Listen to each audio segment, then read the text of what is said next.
O Brasil não está diante de uma eleição polarizada como outras, dizem a historiadora Luiz Starling e o cientista político Miguel Lago, mas tem à frente uma disputa inédita que vai definir o futuro da nossa democracia. A Heloísa e o Miguel, convidados dessa semana do Ilustríssima Conversa, acabam de publicar, em coautoria com Newton Binhoto, Linguagem da Destruição, a democracia brasileira em crise. O livro reúne 3 ensaios individuais que convergem na interpretação do bolsonarismo como uma nova linguagem e como uma força que corrói a democracia de dentro para fora, com o potencial de permitir a emergência de formas totalitárias. Na nossa conversa, a gente falou sobre as características da língua que o Bolsonaro fala, talhada para virar memes, gerar indignação nas redes sociais e desacreditar o conhecimento e a autoridade, transformando tudo em opinião, e também sobre a dificuldade das instituições responderem ao que ele diz. A maior força do discurso do Bolsonaro, para o Miguel, é a ideia de eliminar as construções coletivas que limitam o poder dos mais fortes, devolvendo a eles o direito de devorar os mais fracos, como em Faroeste. A Heloísa defendeu que o Bolsonaro está ligado a uma utopia reacionária com raízes na linha dura do regime militar, anticomunista e ainda mais autoritária que os generais da ditadura, na herança do nazismo e do integralismo no Brasil. Eu sou Eduardo Sombini e este é o Ilustríssima Conversa.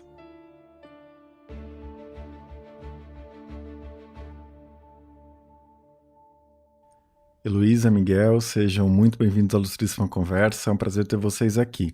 Vocês escrevem na introdução que vocês têm 2 convergências principais, a de que o bolsonarismo é uma nova linguagem e que o presidente tem como único norte a destruição. Eu tenho a impressão que a discussão sobre o empenho do Bolsonaro em atacar as instituições e correr a democracia costuma ser mais lembrado que esse debate sobre a nova linguagem do bolsonarismo. Então eu queria começar por isso.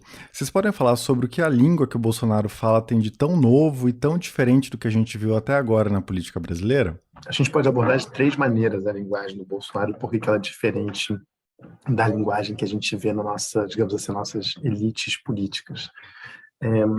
A primeira delas é que o Bolsonaro tem uma linguagem moldada para o ambiente de mídias sociais. Ele é muito bom nas frases curtas, ele é muito polêmico, ele é sensacionalista, então, quer dizer, ele consegue produzir muito conteúdo relevante para a mídia social. É quase uma linguagem memética, né, dos memes de internet. E ele sabe fazer isso com maestria. A linguagem, geralmente, dos políticos brasileiros está muito mais moldada para a televisão, para o debate político ou para o discurso num comício. O Bolsonaro não é bom de discurso, ele não é bom de debate, mas ele é muito bom dessas frases curtas. Essa é a grande força dele. E eu acho que tem um outro elemento. A linguagem do Bolsonaro, ela não tem qualquer tipo de limitação ética. Tudo é possível de se dizer.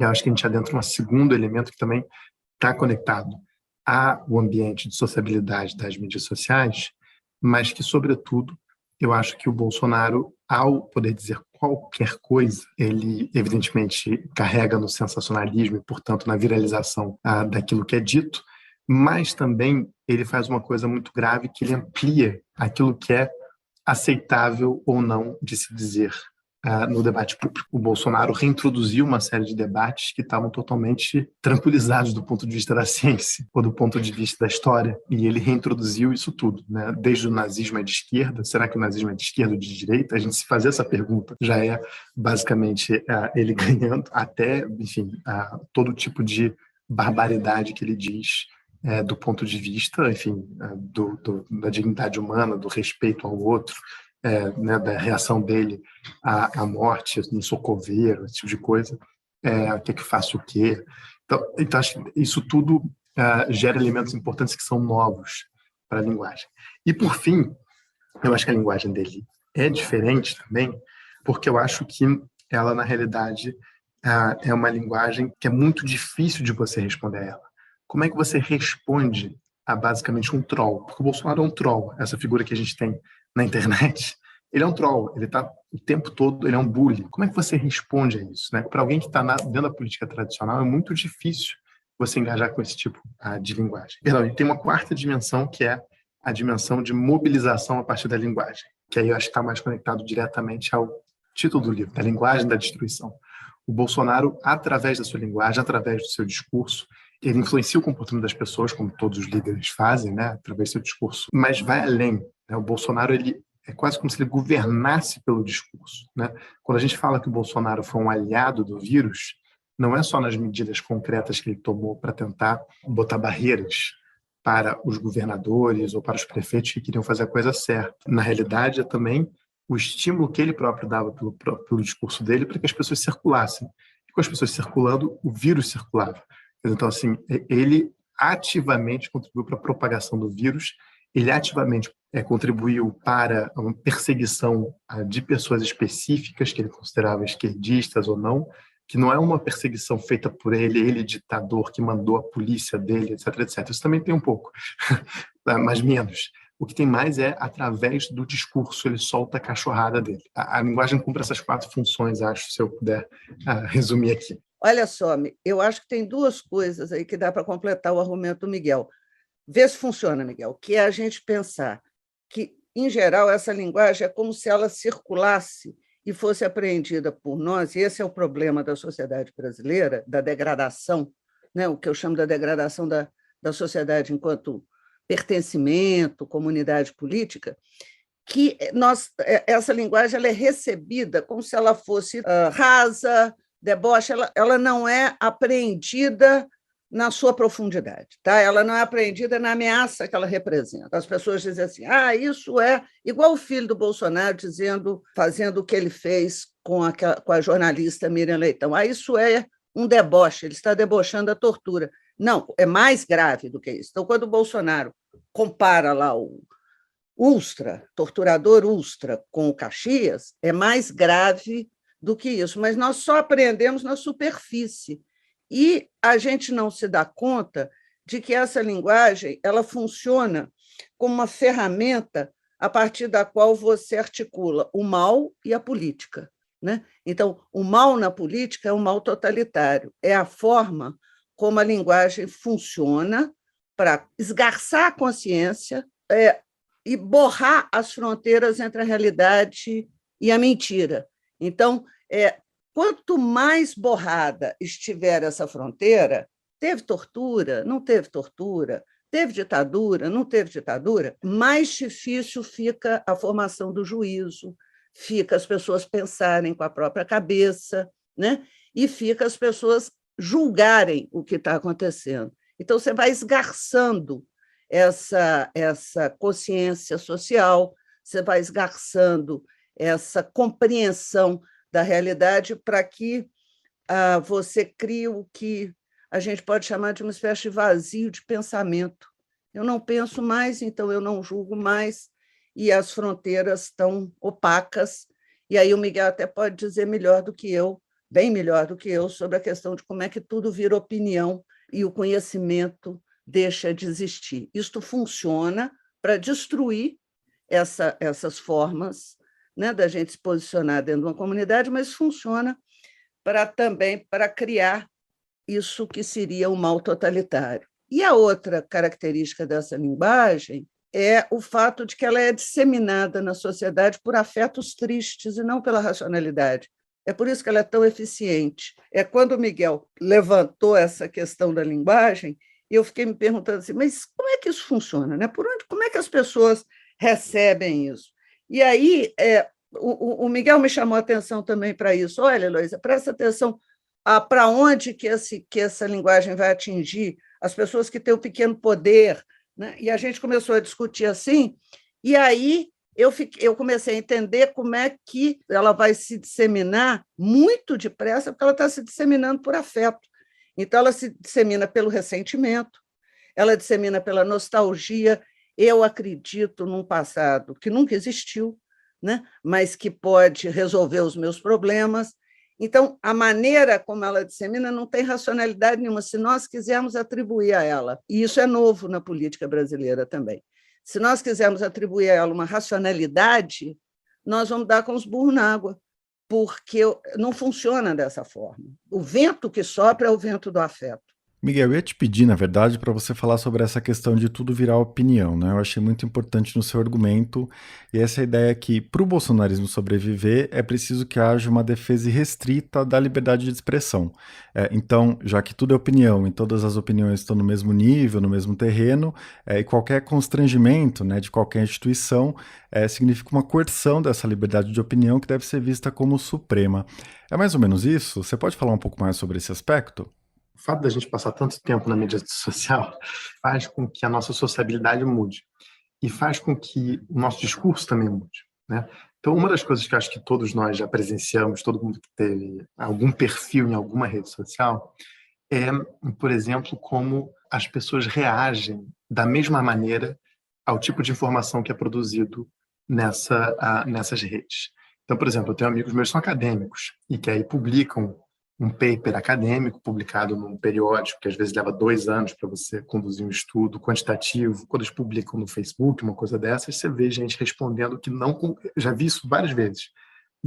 O cara leu a manchete do paper, né, o título do paper, perdão, e responde: não concordo, não, você está errado, não, isso não é só concordar, né? Aqui é um paper acadêmico que você pode fazer um outro paper acadêmico desmontando todos os argumentos, nem tudo é do registro da opinião, né? E acho que a coisa que para mim me chamou mais atenção foi nas eleições de 2018, o Papa Francisco, na conta de Twitter dele brasileira, em português, fez uma mensagem levemente crítica ao candidato Jair Bolsonaro, dizendo que em momentos de grande decisão da nação era importante você privilegiar a agenda de cuidado e desenvolvimento para as pessoas e não de armamentos, algo nessa linha.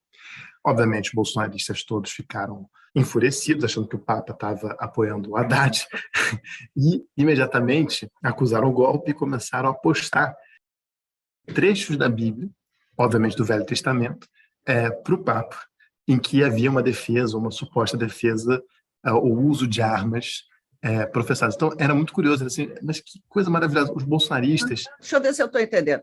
A gente estava ensinando a Bíblia para o Papa, é isso? Exatamente. Então é maravilhoso. Então, assim, quer dizer, o dono de um botequim agora ensina a Bíblia para o Papa. É basicamente isso. Então eram várias citações bíblicas para provar que o Papa estava enganado. Quer dizer, então, quer dizer, que a Bíblia defende a arma, sim. Mas, enfim, eu acho que isso denota muito. Então, assim, as figuras de autoridade já não existem mais, porque na rede social tudo virou opinião. Mais do que o direito de informação, você aumentou sobretudo o direito de publicação, né? Então as pessoas têm os seus perfis, esses perfis têm uma identidade própria, você está preocupado com a identidade que você transmite na rede e, portanto, a publicação é absolutamente chave e fundamental. Mas, Miguel, o que você está dizendo, só para eu dar um palpite na conversa, na verdade, você está criando um simulacro do espaço público, porque a ideia do espaço público é que eu crio debate público. Então, no espaço público, na polis republicana, né, nos diferentes lugares onde a gente instala o espaço público, nós vamos debater,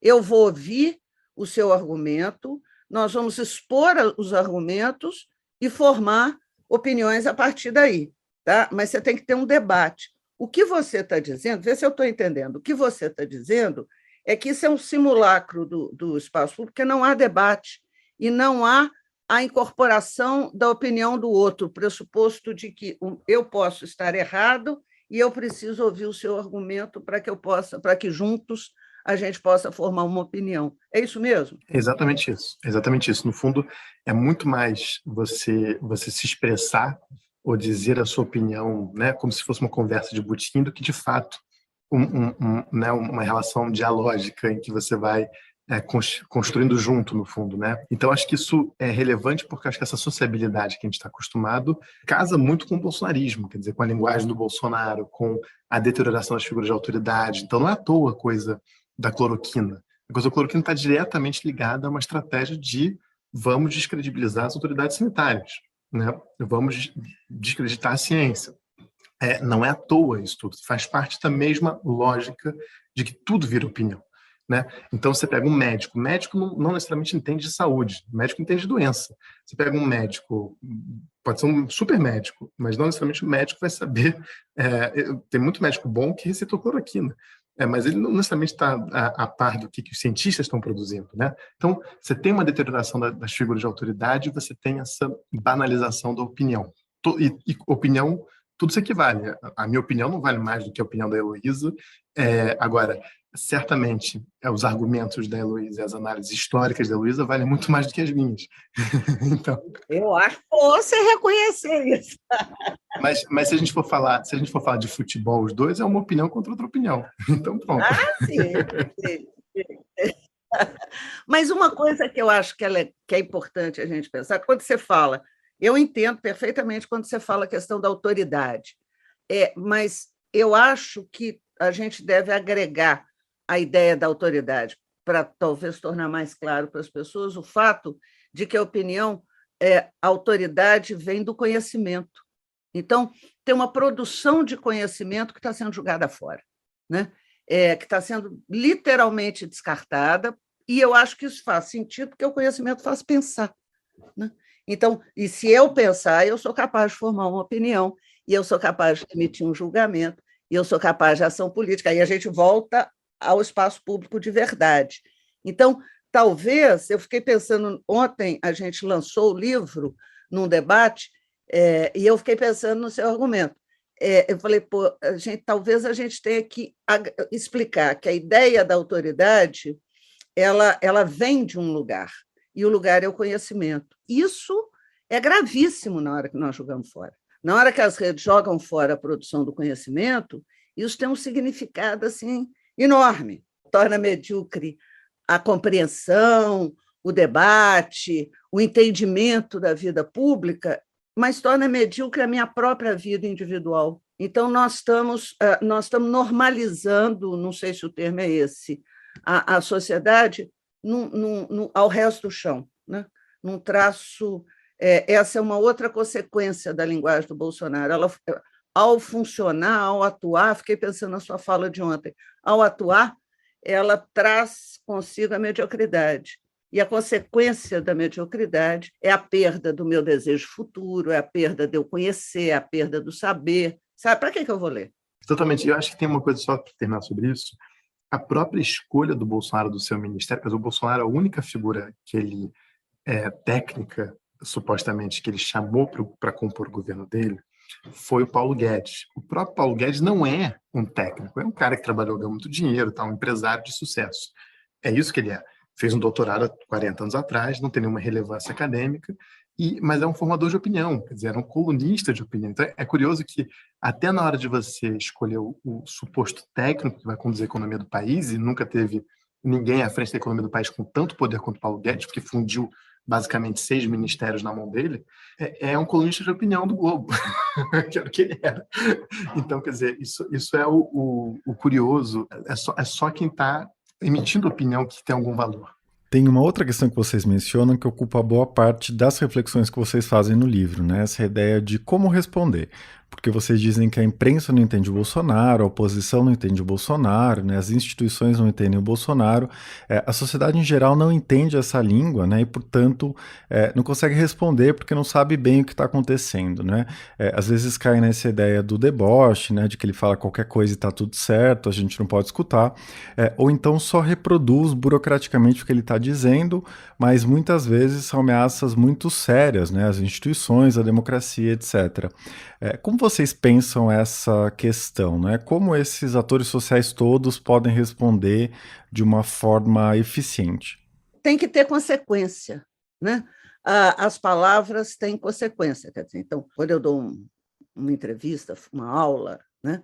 No meu lugar de professora, o que eu falo tem que ter consequência, né? O que eu falo na cena pública tem que ter consequência. A linguagem do Bolsonaro não tem consequência.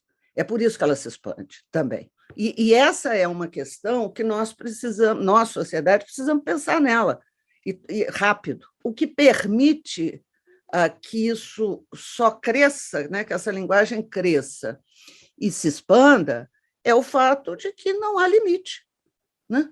Não há limite nenhum. Veja, o que está acontecendo no Brasil hoje, de qualquer ângulo que você olhe, era para ter sido colocado limite muito rapidamente. E isso não acontece, né? Você pode dizer, bom, Não acontece porque você tem um processo de aparelhamento de parte das instituições. É verdade. Mas você tem uma sociedade. Cadê a sociedade? Essa questão é importante. Quem põe limite, quem reage, quem diz daqui para frente não pode mais, tem que ser a sociedade. É muito confortável para você construir um ambiente de apatia política que só favorece as formas autoritárias e a degradação da democracia. É muito confortável você atribuir às instituições. As instituições não estão soltas no nosso universo político, elas são retrato e fruto da sociedade que as criou. E quem tem que defender o ponto e dizer, olha, daqui para frente não pode mais, somos nós. De um lado, eu acho que tem uma apatia que me preocupa muito, é como se nós estivéssemos vivendo num ambiente em que não precisa agir politicamente para botar limite a esse processo de degradação, então o processo só vai aumentando, claro. Na outra ponta, você tem um mecanismo anestésico também, você atribui uma certa previsibilidade a isso. Então, eu na imprensa, estou dando o exemplo da imprensa, mas podemos dar qualquer outro exemplo. Eu olho e falo assim, então nós estamos diante de uma eleição polarizada. Não estamos diante de uma eleição polarizada coisa nenhuma. Nós estamos diante de tomar uma decisão com o que nós vamos fazer com relação à democracia. Nós estamos diante da constatação de que nós não temos uma terceira via, como eles dizem, porque nós não temos liderança política de fôlego, né? Para se apresentar na cena pública. É isso que está faltando, né? Se o problema é esse. Então, repare, nós estamos... Aí tem um grau de previsibilidade, como se fosse previsível. Então isso vai acontecer assim, isso nas eleições se resolve, isso na polarização se resolve. Não, nós estamos diante de uma situação inédita. A democracia no Brasil está sendo corroída por dentro, nunca aconteceu antes. O que vai emergir ao final dessa corrosão, nenhum de nós sabe, mas certamente a forma política não é uma forma política democrática, pois está sendo corroída a democracia. O que vai emergir é uma forma totalitária. E a sociedade assiste a isso. Então, isso me incomoda. O que aconteceu dentro da sociedade brasileira para que, de um lado, uma fatia dela apoie o Bolsonaro e queira a sua reeleição, sabendo de tudo, e o resto da sociedade assista de maneira apática a esse processo e seja incapaz de dizer assim, olha, do ponto de vista dos valores republicanos e democráticos, o limite é esse. Faz sentido isso que eu estou falando? Totalmente. Eu acho que você tem toda a razão. A eleição do Bolsonaro é uma ruptura com absolutamente tudo. A gente, digamos assim, a imprensa, as instituições estão todas programadas e seus códigos são todos não estão pensados para ruptura. Você cobre o Bolsonaro como se fosse qualquer governo, como se fosse o governo do Fernando Henrique, o governo do Lula, com as críticas que a imprensa sempre faz e que tem que fazer, mas não é... A excepcionalidade do Bolsonaro, ela não repercute, como a Heloísa disse. Polarização tinha PT-PSDB, e era uma eleição polarizada e saudável, etc. Outra coisa é a Bolsonaro contra o campo democrático. E não se diz isso na imprensa, né? Você coloca como sendo, não, a polarização, então, como se fossem dois polos diferentes. Não há dois polos, ou dois extremos, que era pior ainda, melhorou. Agora que a polarização saiu dessa coisa dos dois extremos, é dois populismos. Não é equivalente, né? Então você vai equivalendo um pouco quase como exercício para transparecer neutralidade e objetividade, você tentar sempre fazer equivalências, quando não dá para fazer equivalências, né? A coisa de escutar os dois lados. Escutar os dois lados tem que acontecer sempre, mas quando a normalidade democrática está acontecendo. Quando ela deixa de acontecer, quando ela cessa de acontecer, você não pode agir como se você estivesse agindo. É o que acontece. A imprensa critica o Bolsonaro como ela nunca criticou nenhum outro presidente, e aí o Bolsonaro usa isso como sendo perseguição a ele. Ela não consegue demonstrar isso que você está falando, né, Miguel? Ela não consegue demonstrar que nós estamos fora do campo da normalidade e que, portanto, há algo em jogo que é preciso analisar aqui. E eu acho que tem um elemento aí que é também importante a gente destacar, é que tudo é tratado como sendo as análises de mercado, os analistas políticos. Então, a gente faz análise como se fosse mais uma eleição. Então, isso tudo contribui para a normalização. As instituições estão resistindo? Estão, mas as instituições já falharam. A candidatura do Bolsonaro é a prova de que as instituições no Brasil já falharam. Então, assim, o Bolsonaro fez aquele discurso, a Heloísa sempre fala isso, fez aquele discurso no dia do impeachment da Dilma. Todo mundo estava lá falando pela família, tal, umas coisas fofinhas. Ele foi lá e falou do Ustra, e falou: perderam o medo da Dilma. Ele estava com um discurso claramente, além de ser ultra violento, ele estava com um discurso abertamente antidemocrático, ele estava com um discurso de presidente, de candidatura a presidente. Ele se lançou lá. E o fato de não ter nenhuma repercussão, nenhuma resistência, nenhuma punição ao Bolsonaro, você já via a falha institucional ali. Você vê a falha institucional de novo quando o Bolsonaro faz as declarações explicitamente racistas que ele faz e o STF simplesmente não, imagina. A França teve um candidato parecido com o Bolsonaro, o Zemmour, que teve 7% dos votos agora, que era o líder de extrema-direita francês, abertamente racista, como é o Bolsonaro. Lá, ele foi condenado reiteradas vezes pela justiça por racismo, tendo dito coisas muito menos... quer dizer, equivalente, aí existe equivalência. Mas o fato é que a justiça francesa puniu o Zemmour diversas vezes. O Bolsonaro nunca foi punido por absolutamente nada do que ele disse, seja do ponto de vista homofóbico, seja do ponto de vista de racismo, seja do ponto do que ele diz sobre as mulheres. Quer dizer, não há nenhuma reação. Para emendar a conversa aqui, né? Eu estava pensando nisso, que a Heloísa já começou a falar dessa história do reacionarismo no Bolsonaro, a ideia de tentar restaurar um passado idealizado, né? Isso que vocês também já apontaram, essa espécie de magnetismo que a ditadura tem no espírito reacionário do Bolsonaro, e um aspecto particular da ditadura, né? Que a Heloísa situa nesse pensamento da linha dura, né? O anticomunismo ferrenho e uma visão muito autoritária da sociedade. Heloísa, eu queria te pedir para falar um pouco mais sobre isso, né? Como você enxerga o bolsonarismo a partir do resgate desse passado específico? Eu leio muito, assim, então o Bolsonaro volta, né, ele está reescrevendo a história com relação à ditadura militar. Não, Bolsonaro é contra a ditadura do ponto de vista dos generais. Ele é egresso, né, ele é formado pelos setores intermediários, por grupos intermediários que estão atuando dentro das Forças Armadas, que é o que a gente chamou da linha dura, a historiografia. E que eu ainda acho que esse termo linha dura, nós precisamos estudar isso mais. Tá? Tem uma coisa que é bom a gente ter em mente, é que, a partir da redemocratização, a universidade parou de estudar sistematicamente os militares.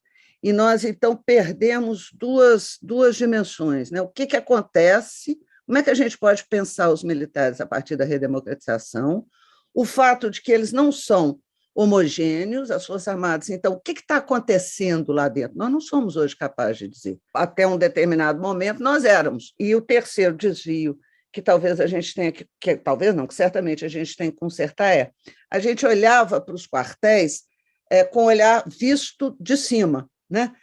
São os generais. A ditadura é o governo dos generais.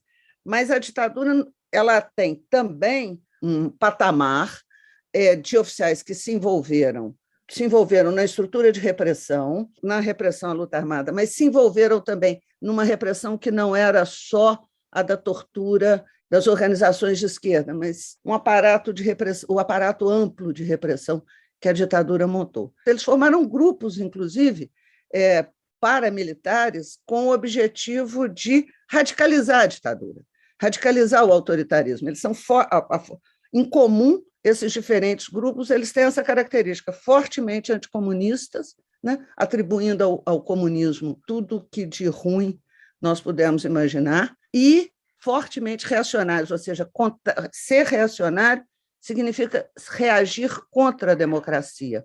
O propósito, a ideia de que a democracia é a grande inimiga a ser destruída. O reacionário ele vai fazer isso. Então, o que acontece? Esses grupos tentaram tomar o poder várias vezes, seja por ações armadas de grupos paramilitares, como a Centelha Nativista, de onde o Bolsonaro tirou esse brado, Brasil acima de todos, seja de dar um golpe mesmo, no sentido de fazer um levante nos quartéis. A última tentativa de fazer isso foi com o Silvio Frota tentando dar um golpe contra o general Geisel para radicalizar a ditadura. Não é por acaso que o assistente de ordens do general Silvio Frota, no momento do golpe, era um recém-promovido major, se não me engano, chamado Heleno, né? É o atual general Heleno. Então, o que acontece? Na hora que o Silvio Frota perder, né? Na hora que ele não consegue dar o golpe, essa força reacionária ela volta para dentro dos quartéis. E ela é responsável pela formação das gerações que vêm depois.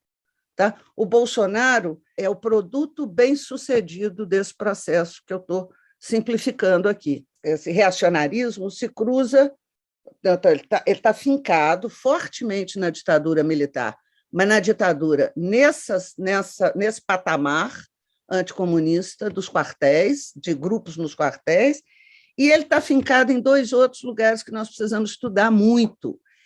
Um que é o imaginário nazista no Brasil. Tá? Eu não tinha me dado conta, até então, e acho que muita gente não tinha se dado conta, de que existe uma raiz dentro do imaginário brasileiro que é uma raiz nazista. Quer dizer, quando o Partido Nazista Alemão vai se expandir pelo mundo, criando as suas filiais, ele cria filiais em 82 países. Adivinha aonde que ele vai conseguir mais militantes fora da Alemanha? E nós não sabíamos disso. Quer dizer, nós não sabíamos, não. Tem historiador que sabia, eu não sabia. Tá? Historiador bom sabia. Mas nós paramos de estudar isso.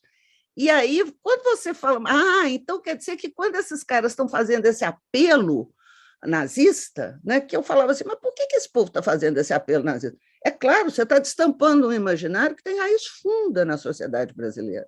Né? O Partido Nazista se expandiu no Brasil em 18 estados. Não é aquela coisa da gente imaginar assim, é tudo lá em Porto Alegre. Não, Pernambuco, a sede é São Paulo. Né? Então, tem uma história aí que nós precisamos conhecer e que, quando a gente conhece, a gente entende por que isso está sendo destampado hoje. E a outra coisa que nós precisamos conhecer é como funcionou o outro brado do Bolsonaro, que ele repete sistematicamente, que é o Deus, Pátria e Família, que é o slogan integralista. Esse nós temos mais estudos, tem historiadores muito competentes que estão trabalhando com isso, mas também dá para entender o que está sendo estampado. Então, repara, é como se a utopia do Bolsonaro tivesse fincada em 3 grandes raízes, né? A ditadura, os setores anticomunistas e reacionários dentro das Forças Armadas no período da ditadura, que se fortaleceram na ditadura e que o formaram, foram seus professores. A raiz nazista e a raiz integralista. Eu preciso estudar isso, você sabe, né? Bom, coisa para estudar é o que não falta, né? Heloísa, tem um outro aspecto sobre o reacionarismo no universo bolsonarista, né? Você diz que o reacionarismo há muitos séculos se preocupa com a afirmação de direitos, né? A ideia é tentar bloquear o reconhecimento de novos direitos e lutar contra eles. E por causa disso, no caso do Brasil, existe uma tentativa de desconstrução dos princípios da Constituição de 88. Acho que isso tem bastante a ver com o que o Miguel fala no ensaio dele, né? Dessa ideia do bolsonarismo como um mecanismo de exaltação dos pequenos poderes da sociedade, né? Então, Miguel, você dá vários exemplos, né? O pequeno comerciante, o guarda da esquina, o cafetão, etc. Mas a ideia básica é que o cidadão de bem, essa categoria que a gente está acostumado a lidar nos últimos anos, ele deve ter o direito de realizar o desejo dele sem mediações das leis, etc., né? Você pode falar um pouco sobre isso? Qual o peso desse aspecto no universo bolsonarista? Eu acho que tem um elemento aí, Eduardo, que é no fundo, enfim, eu não gosto do Hobbes, necessariamente, o teórico inglês. Eu gosto, não vem não. Finalmente achamos uma divergência, é isso? Cara, a hora que o Hobbes fala, pacto sem espada afiada não passa de conversa afiada, é o meu herói. Mas eu comecei a respeitar mais o Hobbes quando o Bolsonaro foi eleito. Né? Então, Hobbes tem essa ideia de que o homem é o lobo do homem. Então, que a ideia de que se nós todos estivermos, digamos assim, com total liberdade individual e sem nenhum tipo de regra ou sem nenhum tipo de soberano, se fosse uma situação anárquica, o mais forte sempre venceria e, no fundo, engoliria o mais fraco. e que, portanto, é importante que a gente delegue o nosso poder para um soberano ultra poderoso e que, desse jeito, a gente consegue, enfim, viver em sociedade. Eu acho isso uma visão, eu achava isso uma visão conservadora, com a qual eu não concordava do ponto de vista intelectual, muito contratualista, etc, etc. Mas eu devo dizer que depois do Bolsonaro ser eleito, eu comecei a sentir isso na pele. E eu acho que o que o Bolsonaro tenta fazer é justamente voltar a um estado pré-robesiano. Então, assim, vamos voltar a esse estado selvagem, essa era pré-pacto ou pré-contrato, em que os mais fortes podem devorar os mais fracos sem nenhum tipo de contestação. E eu acho que isso na minha opinião, é a força maior do discurso do Bolsonaro, na sua adesão. E acho que isso explica a loucura que certas pessoas, o amor que certas pessoas nutrem pelo Bolsonaro, apesar de ter um governo que é uma tragédia em todos os sentidos. Porque eu acho que ele é muito forte isso. Quer dizer, todas as construções coletivas, seja o Estado administrativo, seja as instituições democráticas, seja absolutamente tudo, ele é absolutamente contrário, né? Seja tecido social, sociedade civil organizada, né? ONGs, movimentos sociais, tudo que é feito, tudo que é construção coletiva, que justamente tenta proteger os mais vulneráveis, os mais frágeis, os mais fragilizados em algum tipo de relação de poder que existe na sociedade, o Bolsonaro vai lá e quer, na verdade, eliminar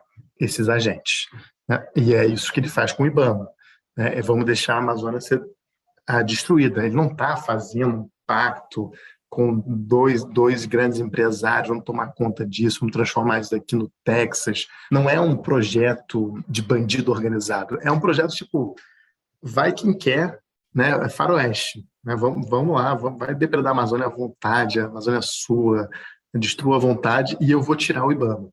Eu vou fazer com que nenhum superintendente seja nomeado, eu vou punir os fiscais do IBAMA que estão justamente multando quem desmata, esse tipo de coisa. É claro que na questão da Amazônia isso ficou muito mais presente, mas isso se dá em todos os níveis, né? Tanto institucionais quanto do ponto de vista de discurso. Então, eu acho que isso é uma força muito grande. O Foucault fala muito, né? Quer dizer, o poder não está só nas grandes instituições, mas está em todas as relações e interações sociais que existem. Então, quer dizer, o fato do poder estar tão localizado nas relações sociais, que o Bolsonaro entendeu isso muito bem. Eu não necessariamente preciso melhorar a vida de uma pessoa.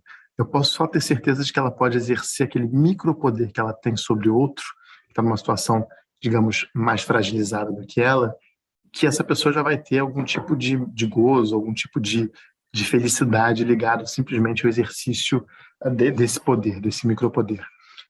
Então, acho que isso é muito forte no Bolsonaro, e acho que isso apela muito, sobretudo, para os homens, porque os homens sempre terão alguém mais vulnerável, por mais difícil que possa ser do ponto de vista material a vida de um homem no Brasil, ele certamente sempre vai ser mais forte do que outra pessoa, e o Bolsonaro autoriza ele a exercer essa força sobre outro. Acho que isso é muito forte, acho que isso diz muito sobre como o Bolsonaro representa, na verdade, isso. Acho que dá um pouco na linha dos afetos tristes da Heloísa, não sei se ela aceita a minha análise. Miguel, pensa no Robson, mas pensa que você tem razão, quer dizer, o período da pandemia nós voltamos ao estado de natureza. O plano do Bolsonaro é voltar ao estado de natureza. O Robson está dizendo que o estado de natureza e a liberdade, que é pura impotência no estado de natureza, o que parece ser a maior potência de liberdade, na verdade é impotência, porque você está diante da morte violenta, né? Todos os homens ali são supérfluos, porque tudo depende da força. Olha o Hobbes, quem está dizendo isso é o Hobbes. A outra coisa que o Hobbes está dizendo, que eu acho que nós precisamos fazer um seminário, é que por que eu vou sair? Por que esse estado de natureza ele é terrível? Porque ele não tem futuro, ele não tem esperança. Lembra da fase do Hobbes? Quando eu nasci, minha mãe pariu gêmeos, eu e o medo. O gêmeo do medo é a esperança. Então, nós saímos do estado de natureza para ter futuro.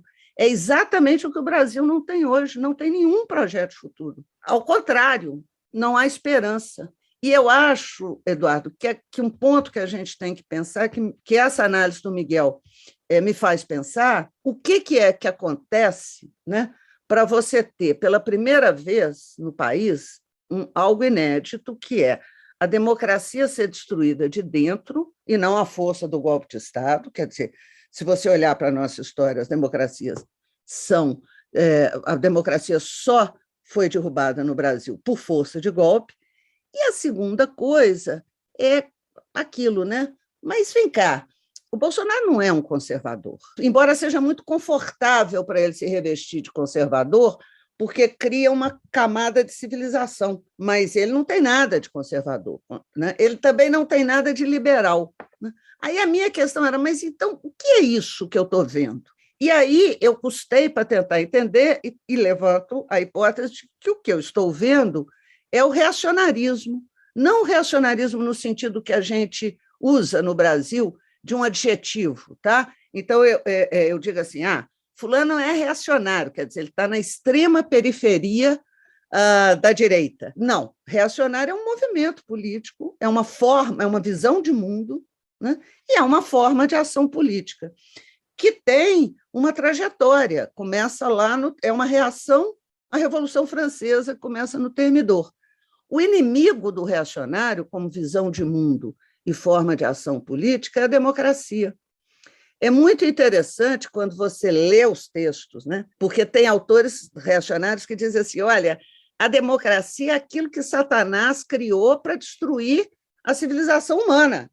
Tá? Tem um livro muito interessante que se chama Satanás e a Cidade, em que o autor está argumentando, é um autor espanhol, e ele está argumentando exatamente como é que a democracia é uma arma do demônio, né? Então, a ação e a visão de mundo reacionária, o propósito é destruir a democracia. Nada na democracia presta.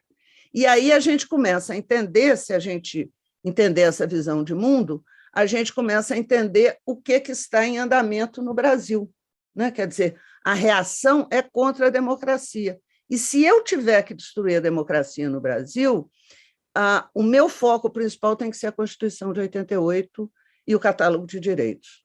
É aí que eu pego as duas pernas e quebro, entendeu? Então, você tem um processo que é amplo, ele está... Para onde você olhar, ele tem um foco de destruição.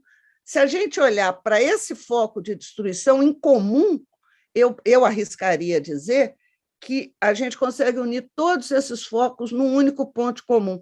Cada um deles ajuda a destruir a democracia, no seu conjunto, seja como instituição, seja como prática política, na questão, por exemplo, a questão do voto, seja como um modo de vida na sociedade.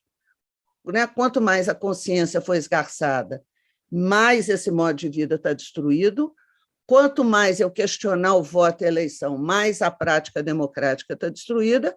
E quanto mais eu desmoralizar o Congresso Nacional, as instituições e o STF, mais a instituição democrática está destruída. Então, repara que a ação do Bolsonaro ela parece multifacetada, mas ela tem um alvo só e ela tem 3 pernas: instituição, prática democrática e modo de vida na sociedade.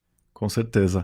Bom, a gente precisa encerrar daqui a pouco, né? Uma pena porque a conversa está ótima, mas eu queria pedir para vocês alguma perspectiva para o que vem nos próximos meses, né? Vocês fizeram esse balanço, tentaram entender os movimentos, a racionalidade, né? Se a gente puder chamar assim, né? Do bolsonarismo.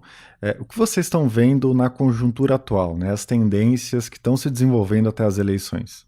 Eu acho que a gente vai ter a eleição mais importante, provavelmente dos últimos, não sei, 50 anos. O Bolsonaro Lula tem tantas chances de ganhar um ou outro, mas o fato do Bolsonaro, com o desempenho trágico que ele teve, e é por isso que a gente no livro se pergunta da resiliência dele, como é possível que um governante tão ruim, né? Porque não é só que ele é um crápula, é também que ele é um péssimo gestor. Quer dizer, como é que é possível que alguém que tenha conduzido as políticas públicas como ele conduziu, ter os resultados de governo que ele teve, como é possível que alguém como ele esteja tão bem avaliado ainda assim por uma parcela importante da população?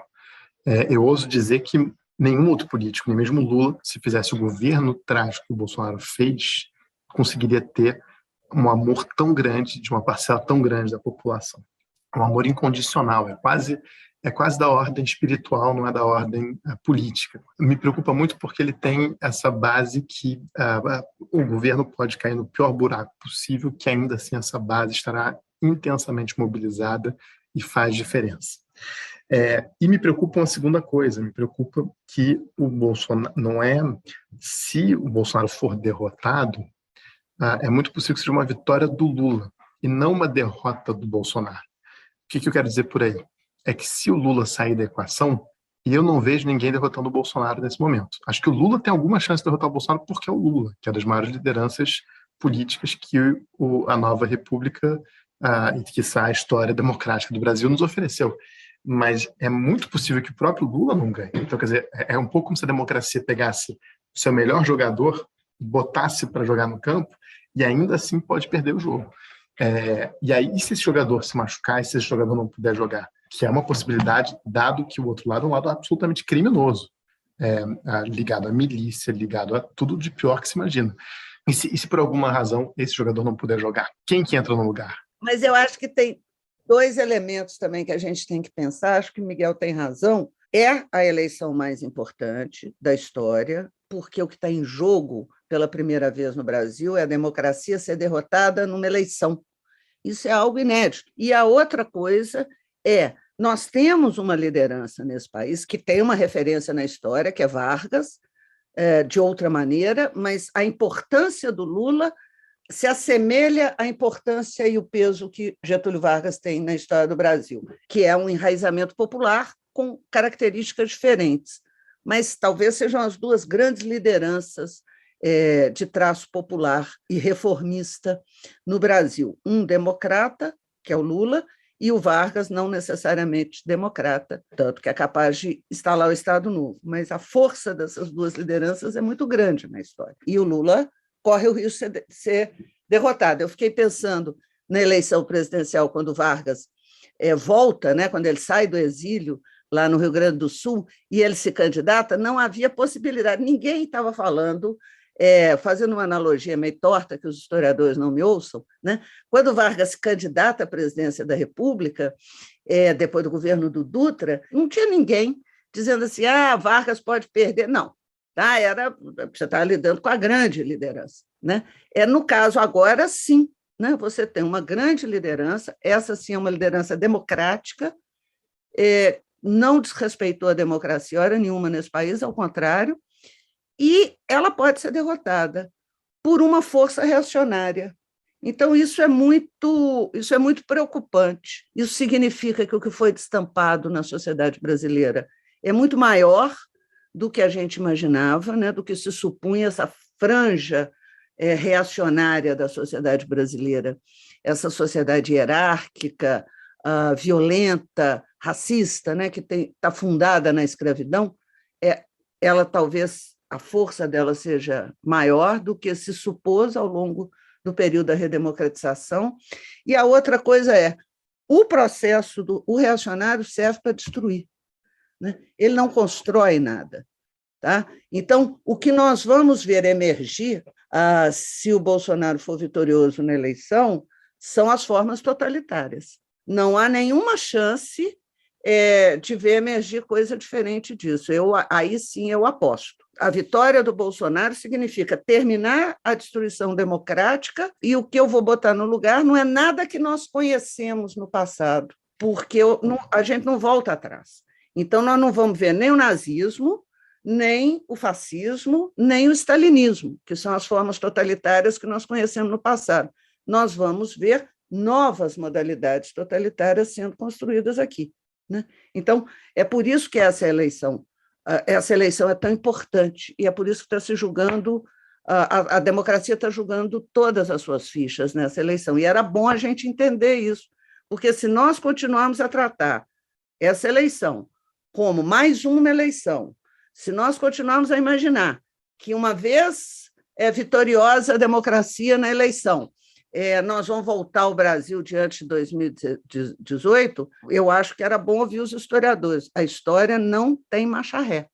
Acabou. Ou nós somos capazes de criar um projeto de futuro para esse país, ou nós somos capazes de ter a esperança robesiana sair do estado de natureza e criar um projeto de futuro para nós, ou nós vamos ver a destruição dessa experiência que se chama Brasil, dessa ideia de país que se chama Brasil.